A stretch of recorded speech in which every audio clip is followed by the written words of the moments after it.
Welcome back to Finally You Now, this channel for having fun. So on Finally You Now, I share my own life experiences and tools that I have found helpful in my own journey of self-value, self-care, self-love, and hope that some of these tools can be helpful for you as well.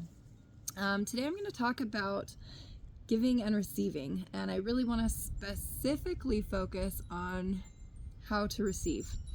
One of my dearest friends says, make sure to honor the giver by being a great receiver. And I think this is important, and there's a lot of different ways to receive. I think as a child, it was really easy for me to receive. I had a grandfather who always brought little trinkets and gifts each time that he visited that were really thoughtful and had me in mind specifically.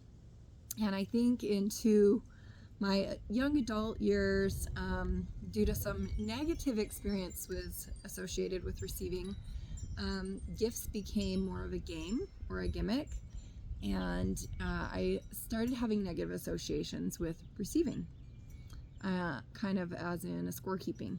And I had to work through this, and the first thing that I worked on receiving again was compliments, genuine compliments. It takes a little bit of courage and bravery for someone to say something, especially when it's a total stranger. Hey, I like your outfit, or you have a beautiful voice, or thank you for that kind thing you did. And I used to really struggle with that and almost deflect the compliment. And I wonder if anybody else has struggled with this in the past. I'd love to have you chime in. But it took me a while to receive the compliment.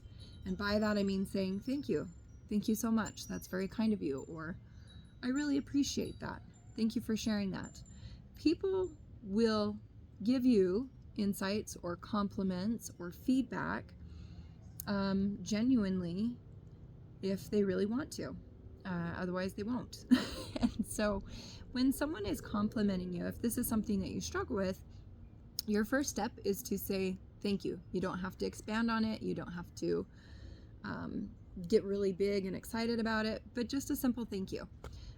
If you're used to deflecting the compliment, if you're used to justifying and say, oh, no, I don't have a good voice, or this or that, all those are refusing to receive that authenticity that's trying to be gifted to you.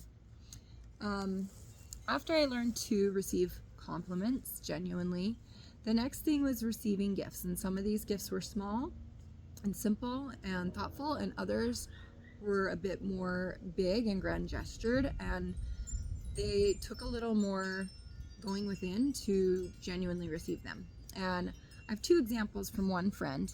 I've known her, about 26 years. I went to college. This will date myself a little, and I'm okay with that.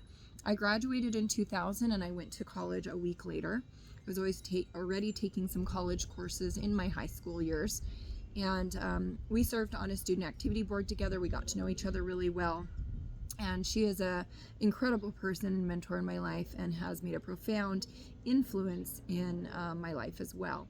And we had lost touch after about 10 years, and when I went back to school to get my degree for my current field of study, which is recreational therapy, I'm a nationally certified state licensed recreation therapy specialist. I had the honor and privilege of getting to nanny her daughter while going to school, and we got to reconnect and rebuild that relationship in a beautiful new way. And so with this experience, I was going through challenges. I had been diagnosed with a very hard health challenge that many go through, and I was financially very strapped, going to school, living off less than $800 a month. My apartment that I rented was $500 of that, so that left $300 for food, for gas, for any school supplies. And as many of you can imagine, if you've lived on really tight incomes,